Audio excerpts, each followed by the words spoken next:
दादु नमो नमो निरञ्जनं नमस्कार गुरुदेवता वन्दनं सर्वसाधवा प्रणामं परंगता। सद्गुरु महाराज की जय। भक्तों, भीम सिंह जो बड़े सुंदरदास जी महाराज थे, उनकी कथा में अब हम आगे बढ़ेंगे।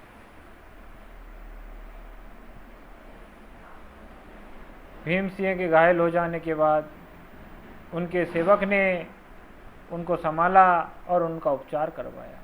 पास ही के बड़े घर में लेके गए और वहीं पर उनका उपचार हुआ। शिविर में इसलिए नहीं लेके गए कि किसी को पता ना चले कि सुंदरदास यानी बड़े भीम सिंह जिंदा है। अपने महाराज की सेवा करता रहा और महाराज को पूर्णतः स्वस्थ किया। इधर जो सैनिक थे वो भाग के कोई बीकानेर पहुंचा, कोई दिल्ली पहुंचा। इस प्रकार से भीम सिंह का समाचार वीरगति का मिल गया। बीकानेर में जब वीरगति की खबर उन्हें मिली तो उनकी धर्मपत्नी थी, जो इन्होंने अपने धर्म कुल मर्यादा के अनुसार अपने स्वामी के न रहने के कारण सती होना ही उचित समझा और वो सती हो गई। उनके पुरोहित प्रहलाद जी थे। प्रहलाद जी को पिंड प्रदान का काम सौंपा गया और बहुत विश्वास पात्र पुरोहित थे, तो उन्होंने हरिद्वार गंगा जाकर पहला माता सुंदर दास जी की, भीम सिंह की पत्नी का पिंड प्रदान किया और भीम सिंह का पिंड प्रदान किया और पिंड प्रदान करके वो मथुरा लौटे। इधर से जो भीम सिंह जी थे वो भी स्वस्थ होने के बाद अपने सेवक के साथ अपने देश के लिए निकल गए। जब मथुरा पहुँचे तो प्रहलाद जी ने भीम सिंह को मथुरा में देखा और भीम सिंह ने प्रहलाद जी को मथुरा में देखा। तब प्रहलाद जी ने सोचा कि ये भीम सिंह महाराज नहीं हो सकते, ये तो और कोई हैं, फिर भी इनसे बात करनी चाहिए। जब प्रहलाद जी उनके पास गए तो उन्होंने भीम सिंह ने उन्होंने प्रहलाद जी को प्रणाम किया। भीम सिंह समझ गए कि ये तो महाराज जी हैं और उनकी आवाज़ बंद हो गई, उनकी आंखों से आंसू बहने लगा।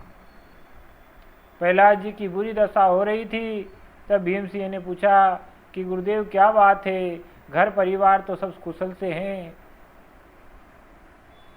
इस बात पे सुनकर प्रहलाद जी की न तो आवाज़ निकलती थी, न कंठ से कुछ आंसू बहना बंद नहीं हुए। उनके ऊपर पहाड़ टूट गया था। एक खुशी तो महाराज के मिलने की थी और दूसरी खुशी महारानी के जाने की थी। इस प्रकार दुख मना रहे थे कि भीम सिंह जी ने बोला कि गुरुदेव जो भी हुआ आप बताइए।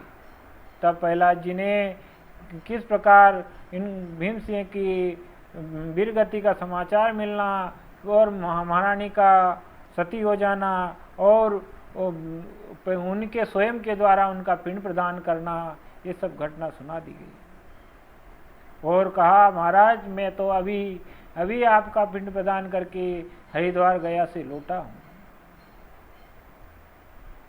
भीम सिंह की आंखों में आंसू आ गए और उन्होंने कहा हरि की इच्छा इतनी ऐसी थी और संतोष बनाते हुए प्रहलाद जी से कहा जैसी राम की इच्छा। और इसके बाद दोनों ने अपने आप को संभाला। प्रहलाद जी ने कहा कि महाराज अब राज्य चलिए, बीकानेर चलिए, घर चलना चाहिए। तब भीम सिंह ने कहा अब घर कहाँ है, घर तो गृहिणी से होता है, जब गृहिणी ही नहीं रही तो घर कहाँ रहेगा। इस प्रकार दुखी होते हुए उन्होंने कहा कि अब मैं तो सिर्फ परमात्मा का भजन करना चाहता हूँ। मन में संतोष बना कर भीम सिंह ने परमात्मा का ध्यान किया और परमात्मा को याद किया। तब प्रहलाद जी ने कहा कि महाराज मुझे भी आप ही के साथ रहना है, लेकिन मैं एक बार घर जाकर सभी को आपकी और मेरी कहानी सब स्थिति बता के आऊँगा। जब भीम सिंह मथुरा में ठहर गए और प्रहलाद जी बीकानेर के लिए निकल गए। बीकानेर पहुंचकर उन्होंने भीम सिंह के बारे में सब कुछ बताया, सब परिवारजनों को पूरी कहानी सुना दी। और उसके बाद परिवार वालों ने कहा कि महाराज को लेके आओ और भीम सिंह को यहीं लेके आओ कि न अपने घर लेके आओ। तब प्रहलाद जी ने उनको कहा और शासन किया कि अब वो नहीं आने वाले, वो तो आपके लिए पहले ही चले गए हैं, परमात्मा की ऐसी ही मर्जी है। अब हरि भक्ति में वो अपना समय बिताना चाहते हैं, अब उन्हें आप डिस्टर्ब ना करें। उनकी इस मार्ग का रोड़ा आप ना बने। इस प्रकार प्रहलाद जी ने सारी बातें समझा बुझा कर वो भी भीम सिंह के पास मथुरा लौट आए। प्रहलाद जी और भीम सिंह जी मथुरा में कुछ दिन रहे। फिर उन्होंने भीम सिंह जी ने अपने पंडाओं से कहा कि पंडा कोई ऐसे संत बता, ऐसे गुरु बता जिनके आशीर्वाद पाकर मैं उनके चरणों की धूल पाकर उनके आशीर्वाद से गुरु मंत्र ले सकूं। तब पंडा ने कहा कि महाराज मथुरा में इस समय एक ही संत रहे, निरकंब संप्रदाय के एक संत हैं जो चतुरा नागा जी के नाम से विख्यात है, जिनकी ख्याति बहुत बहुत दूर तक, आप उन्हीं से मिलिए। भीम सिंह और प्रहलाद जी ने जब पंडा की ये बात सुनी तो वो चतुरा नागा जी से मिलने के लिए चले गए। चतुरा नागा जी ध्यानस्थ थे, उन्होंने फूल प्रसादी ली और फूल प्रसादी वगैरह भीम सिंह और प्रहलाद जी ने चतुरा नागा जी के सामने रखी और उन्हें प्रणाम करके बैठ गए। जब चतुरा नागा जी ने अपना ध्यान खोला तब उन दोनों को सामने बैठा पाया। तब चतुरा नागा जी ने कहा कि आप कहाँ से आए और क्या उपदेश है आपका। तब भीम सिंह ने अपनी सारी कथा चतुरा नागा जी महाराज को सुना दी। तब चतुरा नागा जी महाराज ने प्रभु का ध्यान लगाया तो उन्हें सब जानकारी हो गई और कहा,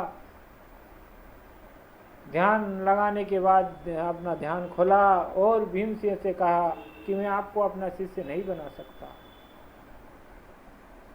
जब चतुरा नागा जी ने शिष्य बनाने से इनकार कर दिया तब प्रहलाद जी ने वो पूछा कि क्यों महाराज, क्या गलती हो गई।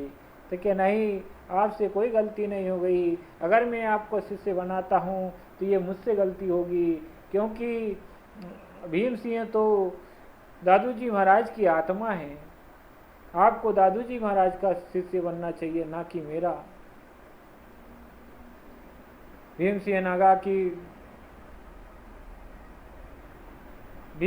सिंह चतुरा नागा की बात सुनकर हस्तपस्त रह गए और उन्हें बोला कि महाराज दादू जी कौन है और कहाँ मिलेंगे।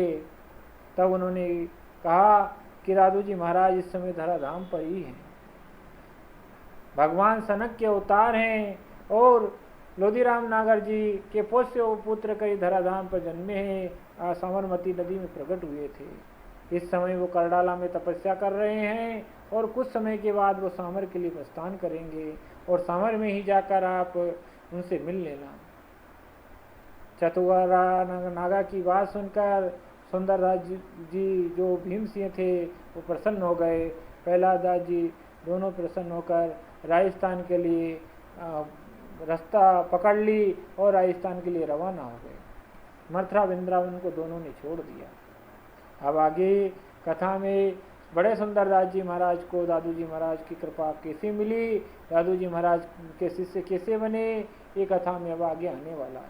भक्तों, आप सिर्फ इस वीडियो को लाइक और सब्सक्राइब करके प्रमोट कर दीजिएगा और कमेंट में दादू राम सतराम लिखिएगा।